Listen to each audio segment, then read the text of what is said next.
Audio Jungle.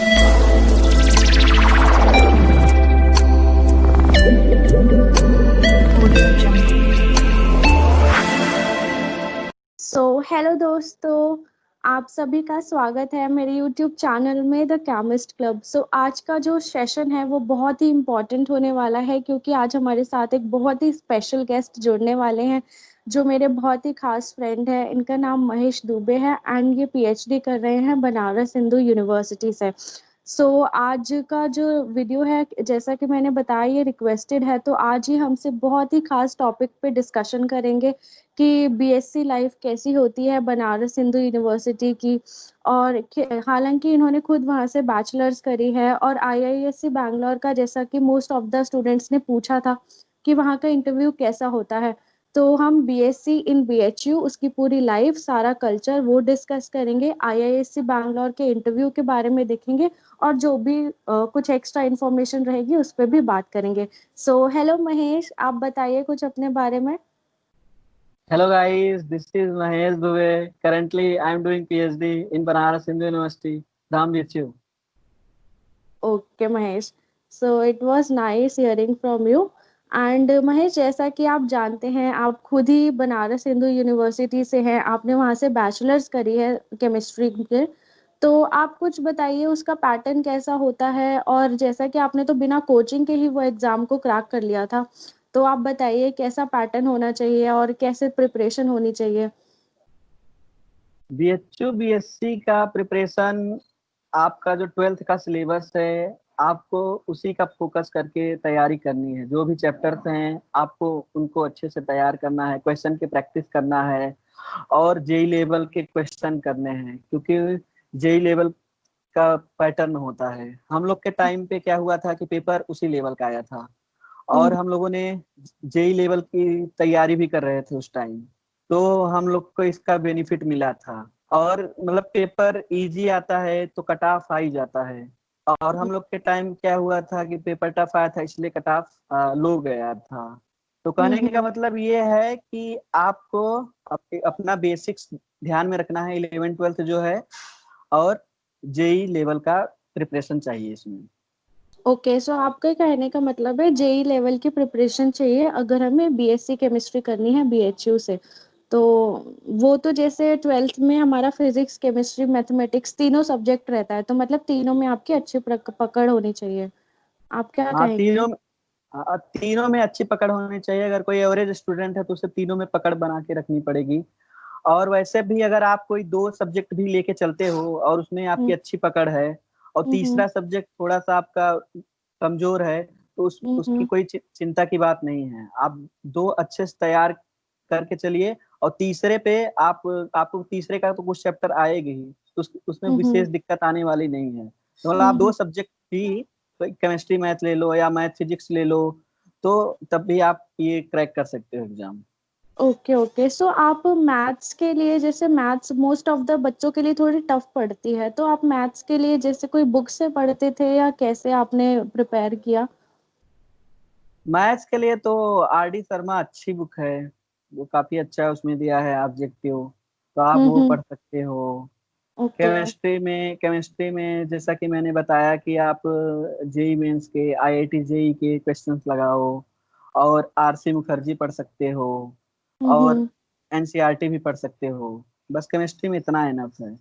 और okay. Physics के लिए आपको SC वर्मा पढ़ सकते हो, और हम्म। आपके जो 12th, तो जैसा कि मैं यूपी बोर्ड से था, तो हमारे यहाँ कुमार मित्तल की बुक चलती थी, आप वो भी पढ़ सकते हो, वो भी बुक काफी अच्छा है।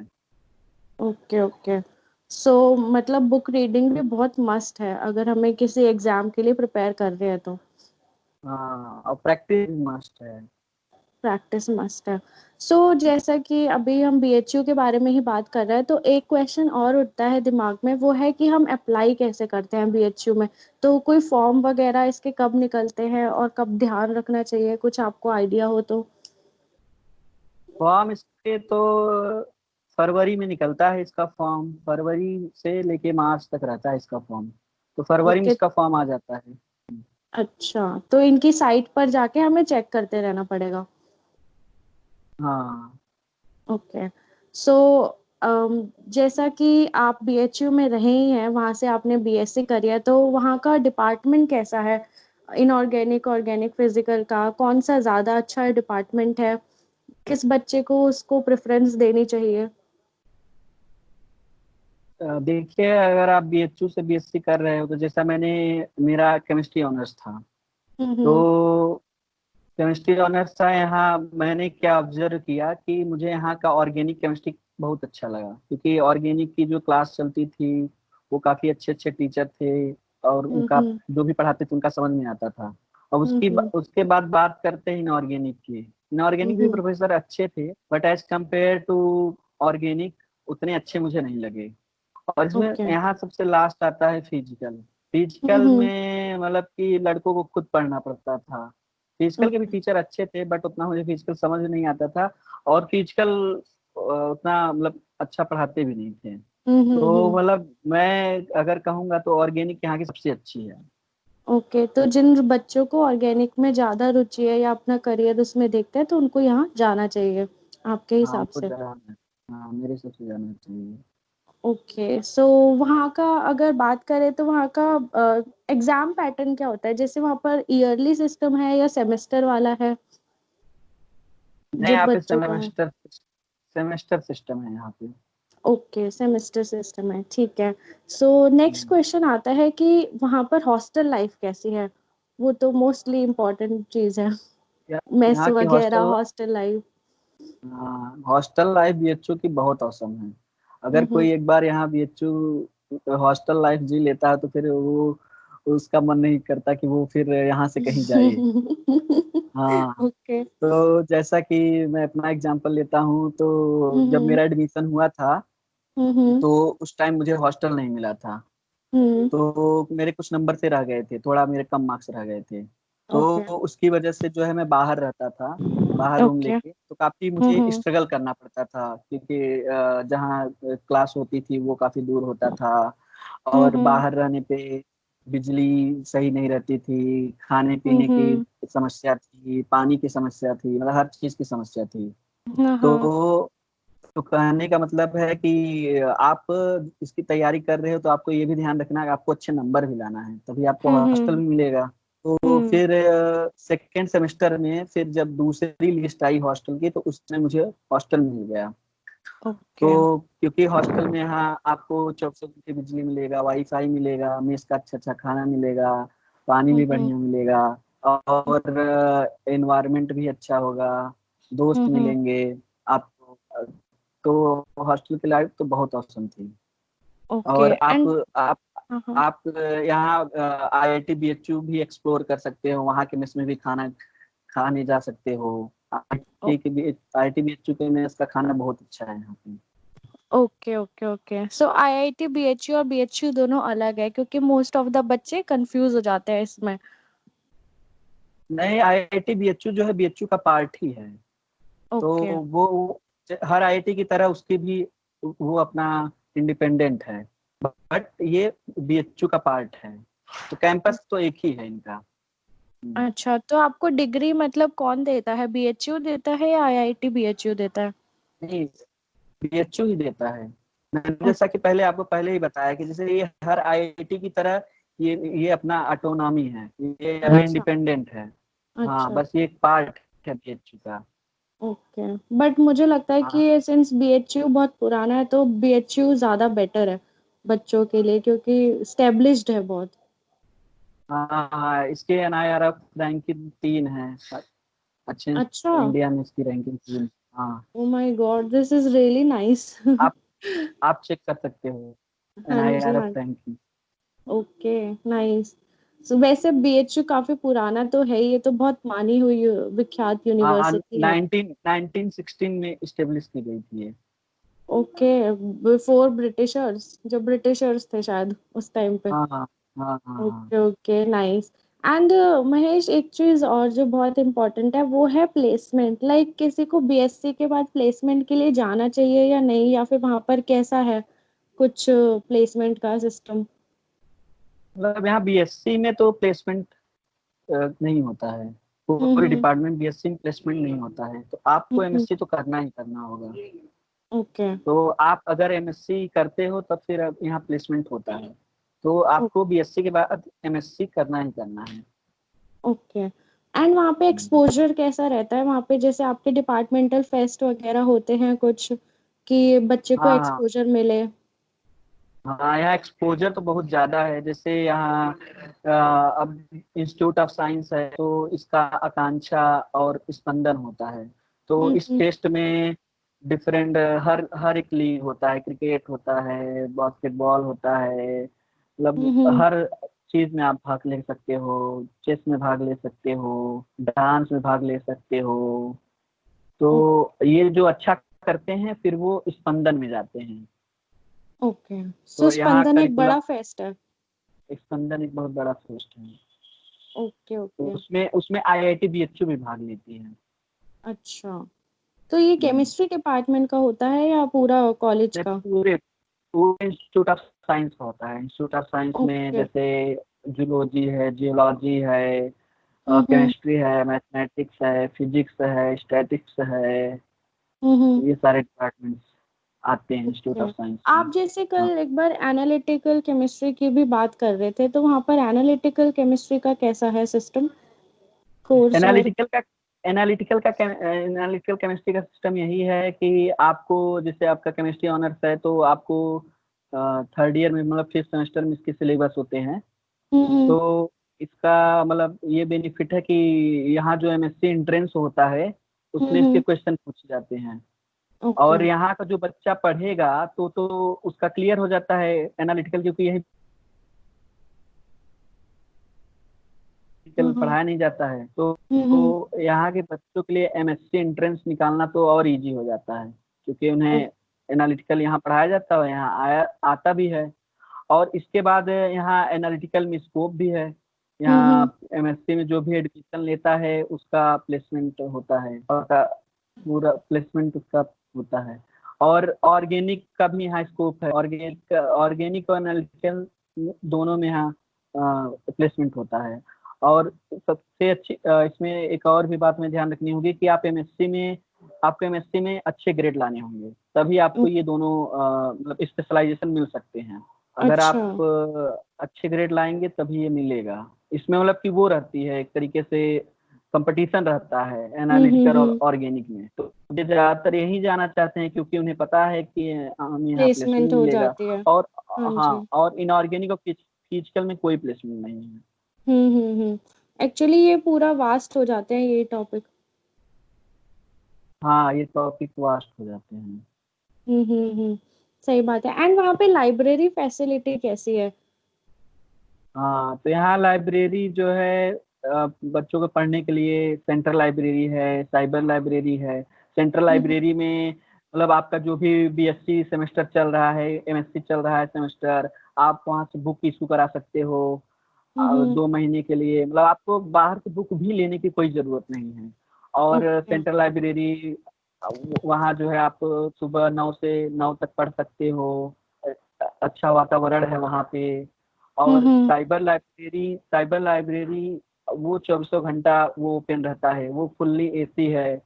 और ओके। वहाँ बच्चों को कंप्यूटर, मतलब डेस्कटॉप, आप वहाँ हर बेंच पे डेस्कटॉप मिलेगा। तो कहने का हम्म। मतलब कि जैसे मैं आया था तो 12th तक मैंने कंप्यूटर को हाथ नहीं लगाया था। तो ओके। यहाँ आके मुझे इसका साइबर लाइब्रेरी में कंप्यूटर का एक्सपोजर मिला, मतलब मुझे थोड़ा चलाना आ गया, फॉर्म भरने आ गया। और अगर कुछ पढ़ना भी हो तो इंटरनेट भी रहता है, यूट्यूब से भी पढ़ लेते थे, मतलब स्मार्ट स्टडी हम्म। भी करते हैं हम। Okay okay okay. एंड वहाँ पर हम्म। कैंपस लाइफ जो बहुत इम्पोर्टेंट है वो कैसी है? वहाँ पे घूमने फिरने का अंदर ही कुछ बना रखा है?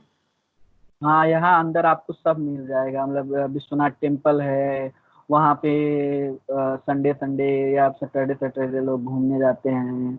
और हम्म। वहाँ वहाँ जो है जाने पे क्या अच्छा लगता है वहाँ जाने पे। और आसपास हम्म। दुकान भी बहुत सारा है स्ट्रीट फूड का। तो ओके। हाँ, तो कैंपस में और यहाँ तो ये सब चीजें हैं कैंपस में। तो मतलब किसी चीज की दिक्कत नहीं है। सो इसकी बीएससी का, बीएचयू के बारे में हम अपना यहीं खत्म करते हैं। तो आप कुछ एक साथ कुछ आप बताना चाहेंगे हमारे व्यूअर्स को, कि उन्हें बीएससी केमिस्ट्री करनी चाहिए बीएचयू से, इसके बारे में? डेफिनेटली उन्हें करना चाहिए। वो हम्म। यहाँ करेंगे, उन्हें यहाँ बहुत एक्सपोजर मिलेगा। इससे हाँ। अच्छा बीएससी मुझे नहीं लगता कोई और इंस्टीट्यूट कराता होगा। तो यहाँ की बीएचयू की एमएससी बीएस केमिस्ट्री बहुत अच्छा है। बहुत अच्छी है। एंड इनफैक्ट आप बता रहे थे कि वहाँ का एग्जाम पैटर्न भी बहुत अच्छा है अकॉर्डिंग टू यूजीसी और आईआईटी जैम। हाँ हाँ हाँ, जैसे कि अब जैसे उसमें क्या बेनिफिट है, यहाँ का जो केमिस्ट्री का सिलेबस है, से बच्चों का हम्म। फिर जैसे 12th तक टारगेट रहता है कि हमें आईआईटी जाना है। उस टाइम उन्हें हम्म। आईआईटी मिलती ही नहीं। तो फिर हम्म। उनके पास एक चांस रहता है। हम्म। बीएससी जब यहाँ आके करते हैं तो उन्हें पता, जैसे मैं ही, मेरा एग्जाम्पल है, तो मुझे पता नहीं था, तो फिर यहाँ आके पता चला हाँ अभी मेरे पास एक और चांस है आईआईटी में जाने का। हम्म।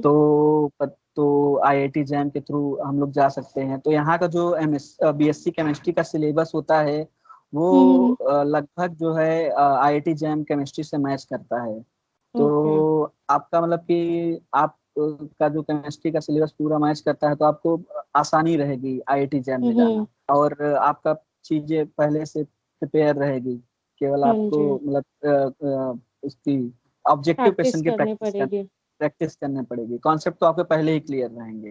हाँ हाँ हाँ। तो यहाँ से केमिस्ट्री डिपार्टमेंट में हर साल 60 लड़कों में हम्म। 25 लड़के हर बार आईआईटी जाते हैं वो, और बिना कोचिंग अरे के। वाह। हाँ, क्योंकि सिलेबस ही ऐसा है, और यहाँ पढ़ाई का माहौल भी है, अच्छे अच्छे लड़के हम्म। आते हैं। और यहाँ तक कि ज्यादातर लड़के लगभग जेई क्रैक करके आते हैं, क्वालिफाइड रहते हैं। अरे वाह। तो पहले से ही उनका कॉन्सेप्ट क्लियर रहता है। ये तो बहुत ही अच्छी बात बताई आपने हमारे व्यूअर्स को। इनफैक्ट मैं भी उनको यही सजेस्ट करूंगी कि आप भी अगर अपॉर्चुनिटी मिल रही है तो उन्हें बीएचयू जरूर ट्राई करना चाहिए, जरूर। Because there are so many benefits जो हम देख पा रहे हैं ये देख के। हाँ और सबसे इम्पोर्टेंट चीज़ है, मुझे ये भी लगता है कि यूनिवर्सिटी से बीएससी करना ज़्यादा अच्छा रहता है। वो ज़्यादा यूजीसी सीएसआईआर इनके सिलेबस के अकॉर्डिंगली चलती है, तो हमें कभी कोचिंग की दिक्कत नहीं पड़ती है। हाँ, कोई जरूरत नहीं है अगर हम यहाँ से पढ़ रहे हैं तो। हाँ जी। एंड सिंस आपका आईआईटी जाम भी क्रैक हुआ था बहुत अच्छी रैंक से, और आपने खुद अपनी मेहनत से वो क्रैक किया था बिना किसी कोचिंग के, तो आपका जैसे आप बता रहे थे आईआईएससी बैंगलोर से आपको इंटरव्यू कॉल लेटर आया था, तो आईआईएससी बैंगलोर का क्या प्रोसीजर होता है इंटीग्रेटेड पीएचडी के लिए? आईआईटी बेंगलोर का क्या होता है, जब आईआईटी जैम का फॉर्म, मतलब आईआईटी जैम का हम लोग एग्जाम दे देते हैं, तो उसके कुछ ही दिन बाद आईआईटी बेंगलोर का फॉर्म भरने का टाइम आ जाता है। बस उसमें क्या हम्म। होता है कि केवल आपको फॉर्म भरना होता है, और वो हम्म। जो फॉर्म भरने का डेट रहता है वो जैम के 10 दिन, जैसे जैम का जिस दिन रिजल्ट आता है उसके 10 दिन बाद तक रहती है, मतलब आप भर सकते हो। तो हम्म। वो जैम के रिजल्ट से ही आईएससी बेंगलोर में मतलब कॉल लेटर आता है। हम्म। तो तो उसी के थ्रू मेरा हुआ था। हम्म। तो उस साल जो है 500 रैंक तक आईएससी बेंगलोर ने बुलाया था। तो आपकी ओके। मतलब कि अगर आपको आईएससी बेंगलोर में जाना है तो आपको एटलीस्ट 500 रैंक केमिस्ट्री में लानी होगी, तब आपका ओके। आपको बुलावा आएगा, मतलब कॉल लेटर पक्का आएगा। ओके ओके, मतलब 500 के तक रैंक होनी चाहिए उसके बीच में। हम्म। ओके। सो आपको जैसे वहां पर आप जाते हैं तो ट्रैवल एक्सपेंसेस भी वो लोग देते हैं कि नहीं देते? ट्रेवल एक्सपेंसेस आपको जब आप सिलेक्ट होते हो तब आपको मिलता है। आप अगर ओके सिलेक्ट नहीं होते हो तो आपको नहीं मिलता है। Okay okay okay. सो एक इम्पॉर्टेंट चीज ये भी कि वहां पर आप जैसे विजिट करे थे तो आपने किस में इंटरव्यू भरा था और कैसे क्वेश्चन पूछे गए थे और कैसा वहां पर पैनल बैठा था, कुछ इसके बारे में? इंटरव्यू तो केमिस्ट्री का ही था, और हम्म। उसमें पैनल, मेरे टाइम तो 3 प्रोफेसर ही थे। तो हम्म। उन्होंने स्टार्ट किया कि आप क्या पढ़ के आए हो, अपने बारे में आप बताओ। आप हम्म। यहाँ से मतलब पीएचडी क्यों करना चाहते हो, आप तो यूपी के हो, आप हम्म। इतना दूर घर से दूर रह पाओगे? हम्म। तो मैंने बोला हाँ रह पाऊंगा, मतलब मैंने सारी चीजें बताई उनको। तो फिर उन्होंने स्टार्ट किया, बोला कि आप क्या पढ़ के आए हो। तो मैंने बोला कि मैं कोऑर्डिनेशन केमिस्ट्री पढ़ के आया हूँ। तो उन्होंने बोला आप ऑर्गेनिक भी पढ़े होगे, फिजिकल भी पढ़े होगे। मैं कहा हाँ पढ़ के आया हूँ। तो आप क्या क्या मतलब आपको कहाँ से स्टार्ट किया जाए, मैंने कहा कोऑर्डिनेशन से स्टार्ट करिए। तो उन्होंने मतलब मुझसे कोऑर्डिनेशन क्वेश्चन पूछे। जैसा कि मुझे याद आ रहा है, उन्होंने निकिल कम्प्लेक्स था NiCN4 2 नेगेटिव और NiCl4 2 नेगेटिव, तो इनका मुझे मैग्नेटिक प्रॉपर्टी पूछा। फिर इसमें पूछा कि इसमें कौन सा ऑर्बिटल यूज हो रहा है, मतलब लो स्पिन या हाई स्पिन कौन सा कम्प्लेक्स बन रहा है। और ये जैसे लो स्पिन है तो ये NiCN4 2 नेगेटिव लो स्पिन क्यों है, वो हाई स्पिन है तो हाई स्पिन क्यों है, इसका रीजन बताना था। और दूसरा क्वेश्चन जहां तक कि मुझे याद आ रहा है, उन्होंने एक बहुत अच्छा क्वेश्चन पूछा था। उन्होंने पूछा था कि COCN6 4 नेगेटिव, ये मतलब कोबाल्ट का कम्प्लेक्स है, तो ये एग्जिस्ट नहीं करता है। और COCN5 3 नेगेटिव ये एग्जिस्ट करता है। तो इसका रीजन बताना था। तो तीन ऑर्गेनिक में मुझे इतना ही याद आ रहा है। और फिर बीच में ही उन्होंने बोला कि ऑर्गेनिक से फिर क्वेश्चन उन्होंने पूछा।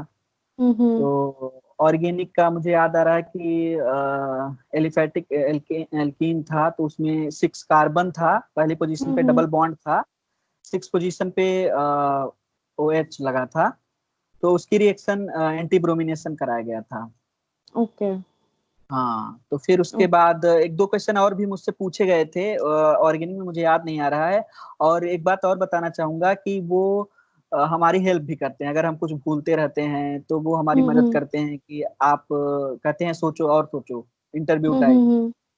हाँ, और एंड उसके बाद फिजिकल में उन्होंने फिजिकल स्पेक्ट्रोस्कोपी से क्वेश्चन पूछा था।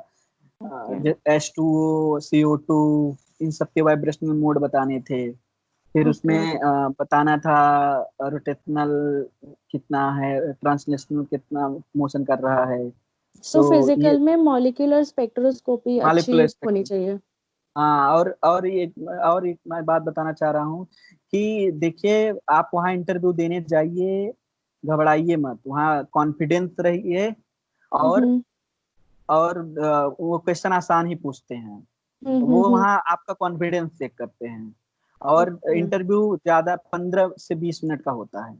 और ओके 2 राउंड का इंटरव्यू होता है वहाँ पे। पहले राउंड का हो जाता है, तो उसके बाद दूसरे राउंड में वहाँ केवल आपका मतलब पूछा जाता है आप PhD करना चाहते हो, मतलब एक दो क्वेश्चन पूछा जाता है। उसके बाद आपसे पूछा जाता है कि आप PhD करोगे यहाँ से, आपने कहीं और तो अप्लाई नहीं किया है। तो वो ये बात कंफर्म करने के लिए दूसरा राउंड का इंटरव्यू होता है वहाँ पे। ओके। तो ऐसा तो कुछ नंबर ऑफ सीट्स आपको याद हो कि कितने बच्चों को वो लेते हैं? नंबर ऑफ सीट्स मुझे लगता है उस टाइम, मेरे टाइम मुझे लगता है 10 लोगों का हुआ था, मुझे इतना ओके याद नहीं है। Okay okay. मतलब हाँ। सो ये काम मतलब बेसिकली आपके इन बेसिक्स अच्छे होने चाहिए, जो भी आप प्रिपेयर करके जा रहे हो, घबराने की जरूरत नहीं है। हाँ हाँ हाँ। Okay. So this was very nice. मुझे लगता है कि मोस्ट ऑफ द चीज़ें हमने कंप्लीट कर ली हैं इस वीडियो में, और जितने भी क्वेश्चंस थे। तो thank you so much Mahesh, thanks a lot इतना इम्पोर्टेंट टाइम देने के लिए। आई नो कल हमने रिकॉर्डिंग करी थी बट वो सही नहीं हुई, आज फिर से करनी पड़ी, एंड दूसरी बार आप मान गए देने के लिए recording. So thank you so much. आप जाते जाते कुछ कहना चाहेंगे हमारे व्यूवर से? मैं यही कहना चाहूंगा, आप डेडिकेशन और डिटर्मिनेशन के साथ पढ़िए, और इस चैनल को ज्यादा से ज्यादा शेयर करिए, सब्सक्राइब करिए, और बेल आइकन की घंटी बजाइए। तो कोई जरूरत नहीं है कोचिंग वोचिंग करने को, यूट्यूब पे बहुत सारे चैनल हैं, सही बात है। मतलब यूट्यूब पे बहुत सारे चैनल है। तो आपको जो चैनल अच्छा लगे आप उसको हम्म। सब्सक्राइब करिए और सही बात देखिए। है। सही बात है। सो इस चैनल को पक्का सब्सक्राइब करिए आप लोग।